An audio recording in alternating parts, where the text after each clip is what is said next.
ಎಲ್ಲರಿಗೂ ನಮಸ್ಕಾರ.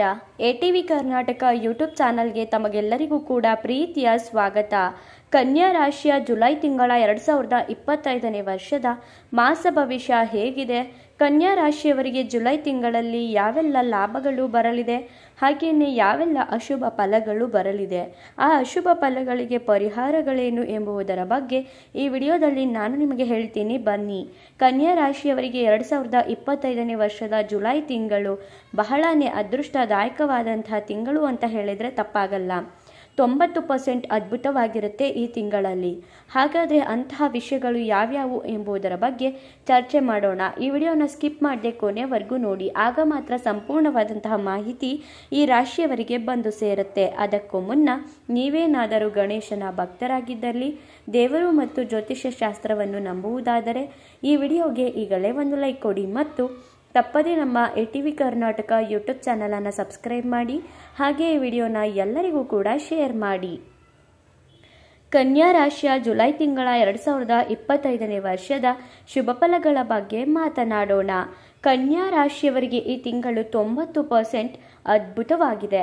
ಹಾಗಾಗಿ ಈ ತಿಂಗಳಲ್ಲಿ ಕನ್ಯಾ ರಾಶಿಯವರು ತುಂಬಾನೇ ಲಾಭವನ್ನು ಎಕ್ಸ್ಪೆಕ್ಟ್ ಮಾಡ್ಬೋದು ಅಂತ ಹೇಳಿದರೆ ತಪ್ಪಾಗಲ್ಲ. ಖಂಡಿತವಾಗಿಯೂ ಕೂಡ ಕನ್ಯಾ ರಾಶಿಯವರಿಗೆ ಶುಕ್ರ ಅನುಕೂಲಕರನಾಗಿರೋದ್ರಿಂದ ಎಲ್ಲ ಕೆಲಸಗಳಲ್ಲೂ ಕೂಡ ಸಕ್ಸಸ್ ಅನ್ನೋದನ್ನ ಕಾಣ್ತೀರಾ. ಶುಕ್ರ ಗ್ರಹ ಕನ್ಯಾ ರಾಶಿಯವರಿಗೆ ಈ ತಿಂಗಳು ವಿಪರೀತವಾಗಿ ಅನುಕೂಲಕರವಾಗಿರೋದ್ರಿಂದ ಖಂಡಿತವಾಗಿಯೂ ನೀವು ಏನೇನು ಅನ್ಕೊಂಡಿದ್ದೀರೋ ಎಲ್ಲ ಕೆಲಸಗಳನ್ನು ಕೂಡ ಮಾಡಬಹುದು. ಭಾಗ್ಯಸ್ಥಾನದಲ್ಲಿ ಶುಕ್ರ ಇರೋದ್ರಿಂದ 100% ಭಾಗ್ಯೋದಯ ಕಾಲ ಶುರುವಾಗುತ್ತೆ. 100% ಶುಕ್ರ ನಿಮ್ಮ ರಾಶಿಯಲ್ಲಿ ಅದ್ಭುತವಾಗಿರೋದ್ರಿಂದ ನೀವು ಭಾಗ್ಯೋದಯವಾದಂತಹ ಕಾಲನ ನೀವು ಕಾಣ್ತೀರಾ. ನಿಮ್ಮ ಜೀವನದಲ್ಲಿ ನೆಮ್ಮದಿಯಾದ ಜೀವನನ ಈ ತಿಂಗಳು ಕಳಿತೀರಾ ಅಂತಾನೆ ಹೇಳ್ಬೋದು. ಹಾಗೆಯೇ ಉದ್ಯೋಗದಲ್ಲಿ ವಿಪರೀತವಾದಂತಹ ಲಾಭವಾಗುತ್ತೆ. ನೀವು ಮಾಡುವಂತಹ ಕೆಲಸಗಳಲ್ಲಿ, ನೀವು ಎಲ್ಲೆಲ್ಲಿ ಕೆಲಸ ಮಾಡ್ತಿರ್ತೀರೋ ಅದು ಏನೇ ಒಂದು ಕೆಲಸವಾಗಿರಲಿ, ಆ ಕೆಲಸಗಳಲ್ಲಿ ಖಂಡಿತವಾಗಿಯೂ ಕೂಡ ನೀವು ವಿಪರೀತವಾದ ಲಾಭನ ಎಕ್ಸ್ಪೆಕ್ಟ್ ಮಾಡ್ಬೋದು. ನಿಮ್ಗೆ ವಹಿಸಿರುವಂತಹ ಕೆಲಸಗಳು ಕಂಪ್ಲೀಟ್ ಆಗುತ್ತೆ. ಇದರಿಂದ ನಿಮಗೆ ಪ್ರಮೋಷನ್ಗಳು ಸಿಗುತ್ತೆ, ಇದರಿಂದ ನಿಮಗೆ ಸ್ಯಾಲ್ರಿ ಇನ್ಕ್ರಿಮೆಂಟ್ ಆಗುತ್ತೆ. ಹಾಗೆಯೇ ನಿಮ್ಮ ಬಾಸ್ ನಿಮಗೆ ಸೈ ಅಂತ ಹೇಳ್ತಾರೆ. ಆ ರೀತಿಯಾಗಿ ನಿಮ್ಮ ಉದ್ಯೋಗದ ಸ್ಥಳಗಳಲ್ಲಿ ನೀವು ಖಂಡಿತವಾಗಿಯೂ ಕೂಡ ಲಾಭನ ಎಕ್ಸ್ಪೆಕ್ಟ್ ಮಾಡ್ಬೋದು ಅಂತಾನೆ ಹೇಳ್ತೀನಿ. ಇನ್ನು ಶುಕ್ರ ಕೂಡ ಅನುಕೂಲಕರವಾಗಿರೋದ್ರಿಂದ ನೀವು ಮಾಡುವಂತಹ ವ್ಯಾಪಾರ ವ್ಯವಹಾರದಲ್ಲಿ ತುಂಬಾನೇ ಧನ ಪ್ರಾಪ್ತಿಯಾಗುತ್ತೆ. ನೀವು ಯಾವುದೇ ರೀತಿಯಾದಂತಹ ವ್ಯಾಪಾರ ಮಾಡ್ತೀರಿ ಅಥವಾ ಏನೇ ಒಂದು ವ್ಯವಹಾರ ನಡೆಸ್ತೀರಿ, ಸಣ್ಣ ಪುಟ್ಟ ವ್ಯಾಪಾರದಿಂದ ಹಿಡಿದು ದೊಡ್ಡ ವ್ಯವಹಾರಗಳು ಏನೇ ಒಂದನ್ನು ಮಾಡ್ತಿದ್ರೂ ಕೂಡ ಅದರಲ್ಲಿ ವಿಪರೀತವಾದಂತಹ ಧನ ಪ್ರಾಪ್ತಿಯಾಗತ್ತೆ. 100% ಶುಕ್ರ ಭಾಗ್ಯಸ್ಥಾನದಲ್ಲಿರೋದ್ರಿಂದ, ಭಾಗ್ಯೋದಯ ಕಾಲ ಶುರುವಾಗ್ತಿರೋದ್ರಿಂದ ಖಂಡಿತವಾಗಿಯೂ ಹಣಕಾಸಿಗೆ ಯಾವುದೇ ರೀತಿಯಾದಂತಹ ತೊಂದರೆಗಳು ಬರೋದೇ ಇಲ್ಲ. ಹಾಗಾಗಿ ನೀವು ಈ ತಿಂಗಳಲ್ಲಿ ತುಂಬಾನೇ ಹಣನ ಪಡ್ಕೊಳ್ತೀರಾ ಅಂತಾನೆ ಹೇಳ್ಬೋದು. ಇನ್ನು ಕೃಷಿಕರಿಗೆ, ರೈತರಿಗೂ ಕೂಡ ತುಂಬಾನೇ ಅನುಕೂಲಕರವಾಗಿರುತ್ತೆ. ರೈತರು ತಾವು ಬೆಳೆದಿರುವಂತಹ ಬೆಳೆಗೆ ಸರಿಯಾದ ರೀತಿಯಾದಂತಹ ಹಣ ಅನ್ನೋದನ್ನ ನೀವು ಪಡ್ಕೊಳ್ತೀರಾ. ಹಾಗೆ ನಿಮ್ಮ ಬೆಳೆಗೆ ಕರೆಕ್ಟಾಗಿ ಮಳೆ ಬೆಳೆ ಆಗುತ್ತೆ. ಹಾಗಾಗಿ ನೀವು ಹಾಕಿರುವಂತಹ ಹಣ ಎಷ್ಟು ಇನ್ವೆಸ್ಟ್ ಮಾಡಿರ್ತೀರೋ ಅದಕ್ಕಿಂತ ಡಬಲ್ ಪಡ್ಕೋತೀರಾ ಅಂತಾನೆ ಹೇಳ್ಬೋದು. ಒಟ್ಟಾರೆಯಾಗಿ ಹೇಳಬೇಕಂದ್ರೆ ರೈತರಿಗೂ ಕೂಡ ಇದು ಸಕಾಲವಾಗಿರುವಂತಹ ತಿಂಗಳು ಅಂತಾನೆ ಹೇಳ್ಬೋದು. ಇನ್ನು ಕಲೆಗಾರರಿಗೂ ಕೂಡ ವಿಪರೀತವಾದಂತಹ ಯೋಗ ಅನ್ನೋದು ಶುರುವಾಗುತ್ತೆ. ಕಲೆಗಾರರು ತಮ್ಮ ಕಲೆಗೆ ಸರಿಯಾದ ಬೆಲೆ ಅನ್ನೋದು ಸಿಗ್ತಾ ಇರೋದಿಲ್ಲ. ನಿಮ್ಮ ಕಲೆಗೆ ತಕ್ಕನಾದ ಬೆಲೆ ಸಿಗಲಿಲ್ಲ ಅಂದಾಗ ನೀವು ಕಲೆ ಕಲಿತು ಏನು ಪ್ರಯೋಜನ ಅನ್ನೋ ಥರ ಅನ್ಕೋತಿರ್ತೀರಾ. ಆದರೆ ತಲೆ ಕೆಡಿಸ್ಕೊಳ್ಳೋಕೆ ಹೋಗಬೇಡಿ. ಈ ತಿಂಗಳಲ್ಲಿ ನಿಮ್ಮ ಕಲೆಗೆ ಸರಿಯಾದಂತಹ ಬೆಲೆ ಅನ್ನೋದು ಸಿಗುತ್ತೆ. ಹಾಗಾಗಿ ಅವಕಾಶಗಳು ಕೂಡ ಬರುತ್ತೆ. ಇದರಿಂದ ನಿಮಗೆ ವಿಪರೀತವಾದಂತಹ ಯೋಗ ಅನ್ನೋದು ಕೂಡ ಶುರುವಾಗುತ್ತೆ. ಇನ್ನು ಕೇತುವಿನಿಂದ ಭಕ್ತಿ ಅನ್ನೋದು ಕೂಡ ಈ ತಿಂಗಳಲ್ಲಿ ಹೆಚ್ಚಾಗುತ್ತೆ. ದೇವರು ಅನ್ನೋದನ್ನ ನೀವು ಜಾಸ್ತಿ ನಂಬ್ತೀರಾ. ಹಾಗೆ ಏನೇ ಒಂದು ಕೆಲಸ ಆಗಬೇಕು ಅಂದರೂ ಕೂಡ ಭಗವಂತನ ಪ್ರಾರ್ಥನೆ ಮಾಡಿ ನಂತರ ನೀವು ಶುರು ಮಾಡ್ತೀರಾ.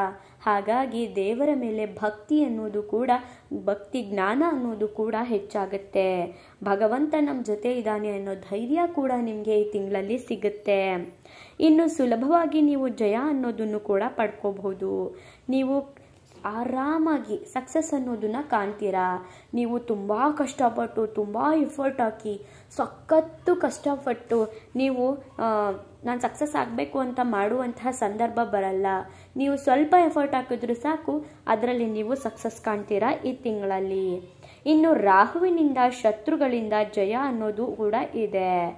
ರಾಹು ಕೂಡ ನಿಮ್ಮ ರಾಶಿಯಲ್ಲಿ ಒಳ್ಳೆಯ ಸ್ಥಾನದಲ್ಲಿರೋದ್ರಿಂದ ಶತ್ರುಗಳಿಂದ ನೀವು ಜಯನ ಸಾಧಿಸ್ತೀರಾ.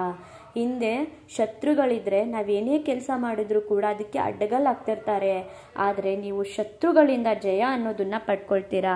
ಶತ್ರುಗಳೇ ಅವರೇ ನಿಮ್ಮನ್ನು ಬಿಟ್ಟು ಹೊರಟೋಗ್ತಾರೆ. ಈ ಥರ ಇರೋದ್ರಿಂದ ಎಲ್ಲ ಕೆಲಸದಲ್ಲೂ ಕೂಡ ನೀವು ಸಕ್ಸಸ್ ಕಾಣ್ತೀರಾ. ಇನ್ನು ಶತ್ರುವಿನಿಂದಲೇ ನಿಮಗೆ ಜಯ ಅನ್ನೋದು ಪ್ರಾಪ್ತಿಯಾಗುತ್ತೆ.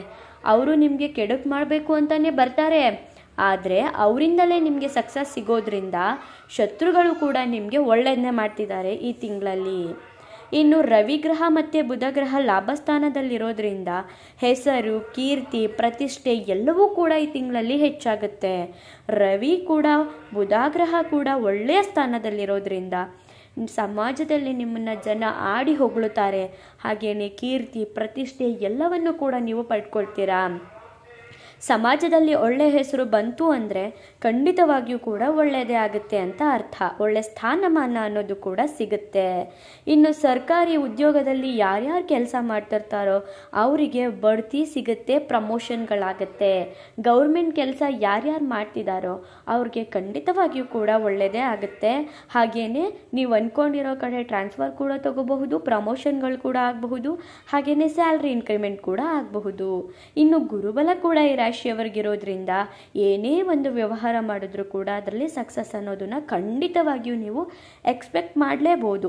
ಇನ್ನು ವಿದ್ಯಾರ್ಥಿಗಳಿಗೂ ಕೂಡ ಜಯ ಅನ್ನೋದು ಪ್ರಾಪ್ತಿಯಾಗುತ್ತೆ. ಉತ್ತಮವಾದಂಥ ಉದ್ಯೋಗ ಅನ್ನೋದು ಕೂಡ ಸಿಗುತ್ತೆ.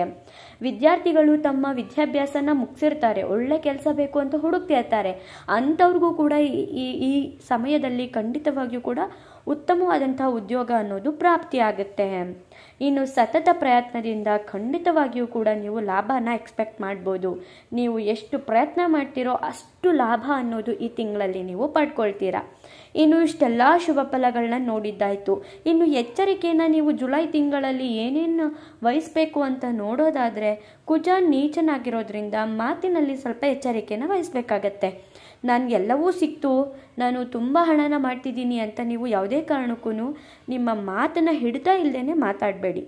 ಇನ್ನು ಮಾತಿನಲ್ಲಿ ದೋಷ ಇರೋದ್ರಿಂದ ಮಾತಾಡಬೇಕಾದ್ರೆ ತುಂಬ ಎಚ್ಚರಿಕೆಯನ್ನು ವಹಿಸಬೇಕಾಗಿರುವಂಥ ವಿಷಯನೇ. ಇನ್ನು ಕೋಪ ಹೆಚ್ಚಾಗಬಹುದು, ಹುಷಾರು. ನೀವು ಅತಿಯಾದಂತಹ ಕೋಪ ಮಾಡ್ಕೋಬಾರ್ದು, ತಾಳ್ಮೆಯಿಂದ ಇರೋದು ಒಳ್ಳೆಯದು. ಒತ್ತಡಗಳು ಬರಬಹುದು. ಇನ್ನು ವಾಹನ ಚಲಾಯಿಸಬೇಕಾದ್ರೂ ನೀವು ಆತುರವಾಗಿ ಟೆನ್ಷನ್ನಿಂದ ಗಡಿಬಿಡಿ ಮಾಡಬೇಡಿ, ಆರಾಮಾಗಿ ನೀವು ಹೋಗಬೇಕಾಗತ್ತೆ. ಶನಿಯಿಂದ ಸ್ವಲ್ಪ ಗಂಡ ಹೆಂಡತಿ ನಡುವೆ ಕಿರಿಕಿರಿ ಅನ್ನೋದು ಕೂಡ ಬರಬಹುದು. ಒಟ್ಟಾರೆಯಾಗಿ ಹೇಳಬೇಕಂದ್ರೆ ನೀವು ಎಷ್ಟು ತಾಳ್ಮೆಯಿಂದ ಇರ್ತೀರೋ ಅಷ್ಟು ಒಳ್ಳೆಯದು ಅಂತಾನೆ ಹೇಳ್ತೀನಿ. ಇನ್ನು ಇದಕ್ಕೆ ಪರಿಹಾರಗಳನ್ನ ಏನೇನು ಮಾಡ್ಕೋಬೇಕು ಅಂತ ನೋಡೋದಾದರೆ, ಕೇತುವಿನ ಶಾಂತಿಗಾಗಿ ಗಣೇಶನ ಆರಾಧನೆ ಮಾಡ್ಕೊಳ್ಳಿ. ಹಾಗೆಯೇ ನರಸಿಂಹನ ಆರಾಧನೆ, ಇನ್ನು ಸುಬ್ರಹ್ಮಣ್ಯ ಸ್ವಾಮಿಯ ಆರಾಧನೆ ಮಾಡಿಕೊಂಡ್ರೆ ನಿಮಗಿರುವಂತಹ ಸ್ವಲ್ಪ ಮಟ್ಟಿನ ಎಚ್ಚರಿಕೆ ಪಡುವಂತಹ ಅಶುಭ ಫಲಗಳು ಕೂಡ ಕಡಿಮೆ ಆಗುತ್ತೆ, ಶುಭ ಫಲಗಳು ಹೆಚ್ಚಾಗುತ್ತೆ. ನೋಡಿದ್ರಲ್ಲ ಕನ್ಯಾ ರಾಶಿಯವರಿಗೆ ಎಷ್ಟೆಲ್ಲ ಶುಭ ಫಲಗಳು ಈ ತಿಂಗಳಲ್ಲಿದೆ ಅಂತ. ನಿಮ್ಮದು ಕೂಡ ಕನ್ಯಾ ರಾಶಿಯಾಗಿದ್ದರೆ ಓಂ ಗಣೇಶಾಯ ನಮಃ ಅಂತ ಕಮೆಂಟ್ ಮಾಡಿ. ಮುಂದಿನ ಹೊಸ ವಿಡಿಯೋಗಳ ಜೊತೆ ಸಿಗ್ತೀನಿ.